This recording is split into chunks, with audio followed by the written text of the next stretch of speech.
Ready na ba ang lahat? Umpisahan na natin ang pangulam. Nawawala ang ating mga...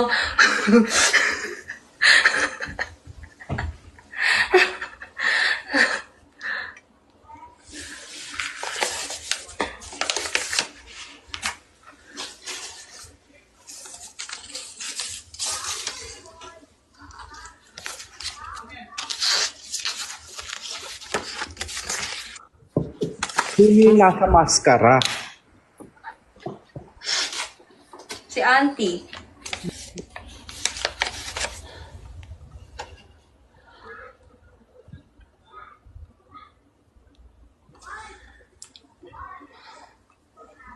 Tinatawagan ang espiritu ng kamatayan. Kunin mo ang anak ni Shadow. Tinatawagan ang espiritu ng kamatayan. Kunin ang anak ni Shadow. Patayin!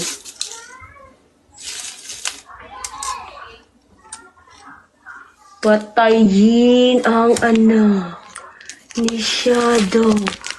Patayin. Tinatawagan. Patayin ang anak. Kunin mo ang anak ni Shadow. Ang kapangyarihan ng kamatayan. Sumanib ka.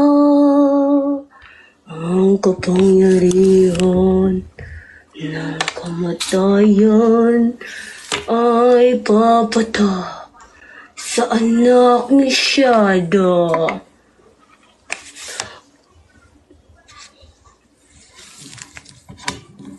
Mag-mute kayo para di kayo madamay. Basahin ang Latin. Unod, bukog. Bukog, unod. Bukog, unod. Gialirungan sa mga matamis gug. Maidlot nga bulbul.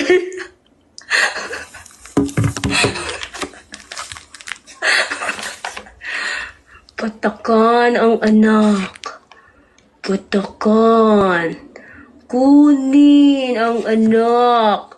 Patayin ninyo ang anak. Kunin na ang anak ni Shadow. Patayin.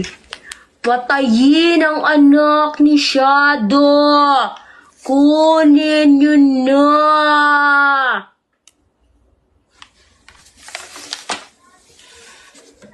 Ang mas mo. Carry lang, sis. Sino ang next? Sunugin mo, gago. Bawal magsunog dito. May ano dito, baka mag-boost ang tubig. Ayan. Careful ka, kapre. Uy, ang mahal nitong toys na to. Tapos pinatakan ko lang. Next. Maganda kasi pag wala dito si Dudong eh. Mas maganda sana. So creepy.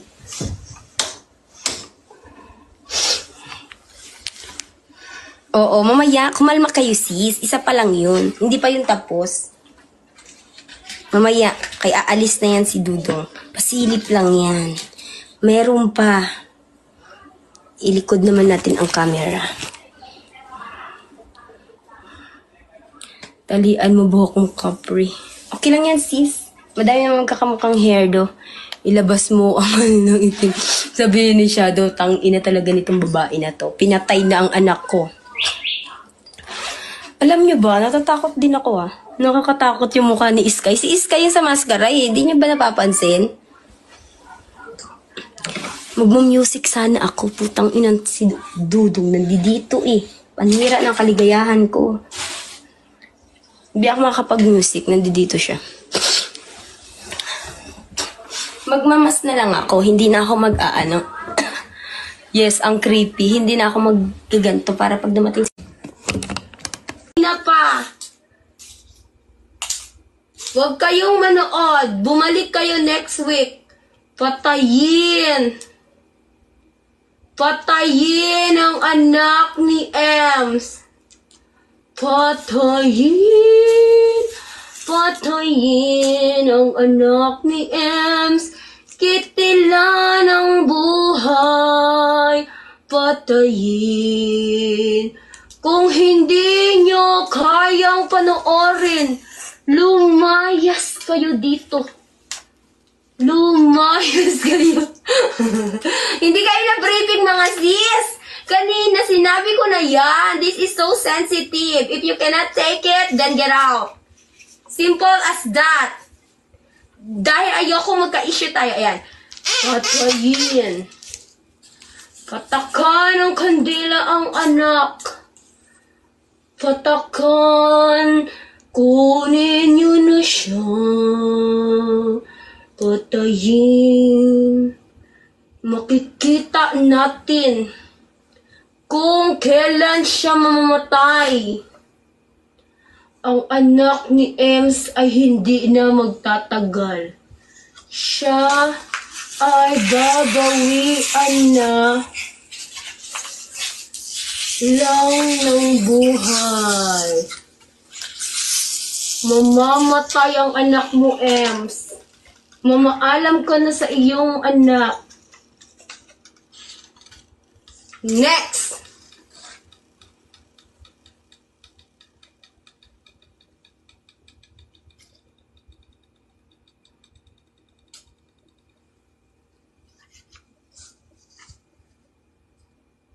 Ang anak ni Jesus ang puta-puta. Tutal puta ang iyong ina. Mamatay ka na din! Mamatay ka na!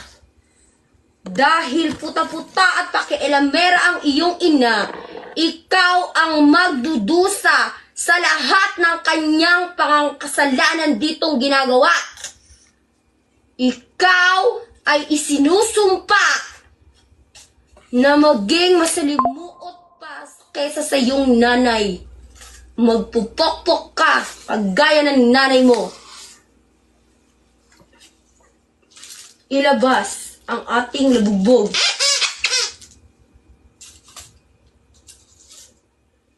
Si Jesus at ang kanyang anak ay matitigok sa ngalan ng karayom na ito. Ikaw, Jesus, ay mamamatayan ng anak. Ayan. Ikaw ay kukunin. Sa iyong pagdilat ay wag iisa ka na lang. Wala na ang iyong nag-iisang anak. Ayan, Jesus. Nakikita mo ba yan, Jesus? Magkakaroon ng bulutong ang iyong anak sa mukha. Ayan, nakita nyo na?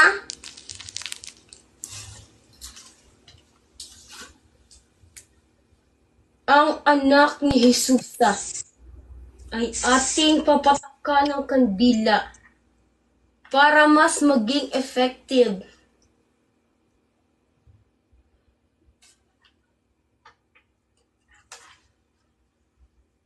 Ating papatakan ng kandila para mas maging effective.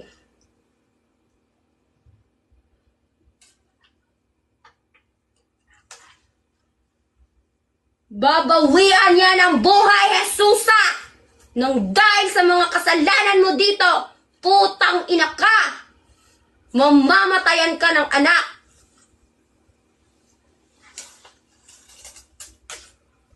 Next! Saan na? Wala na! Wala na!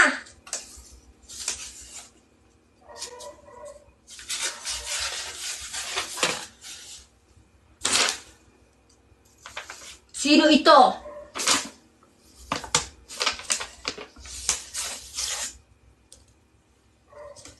Si Chararat Bumblebee!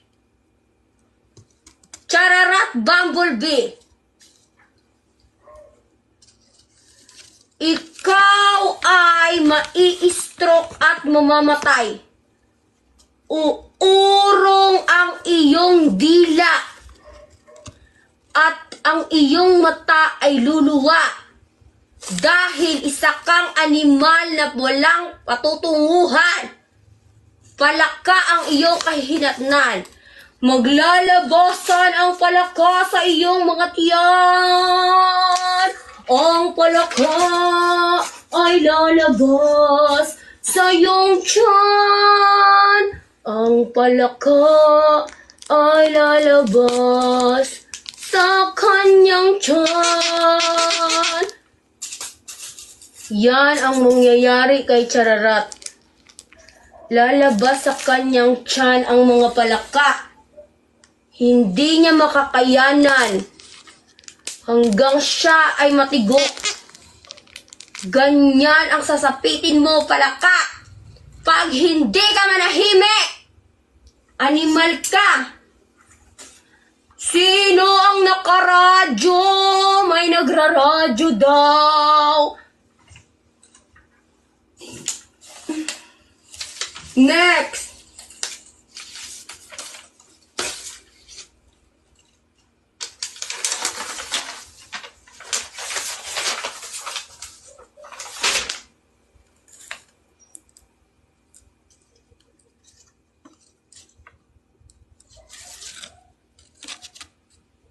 Sino yan?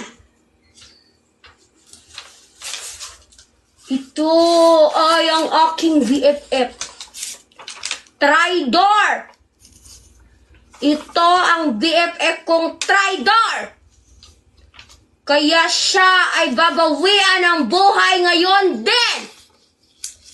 Ang kambing ay mamamatay sa ngalan ng mga kambing. Ikaw ay matitigo sa ngalan ng mga kambing. Nakikita ko ang kanyang kapalaran. Malapit na siyang mamatay. Ang kambing ay magkakasakit ng malubha. Magkakanana ang kipay. Aabot hanggang muka ang nana. At sasabog ang kanyang katawan. Matitigok ang kambing sa araw ng kanyang kaarawan. Ayan ang itsura ng kambing. Babalik siya sa alikabok.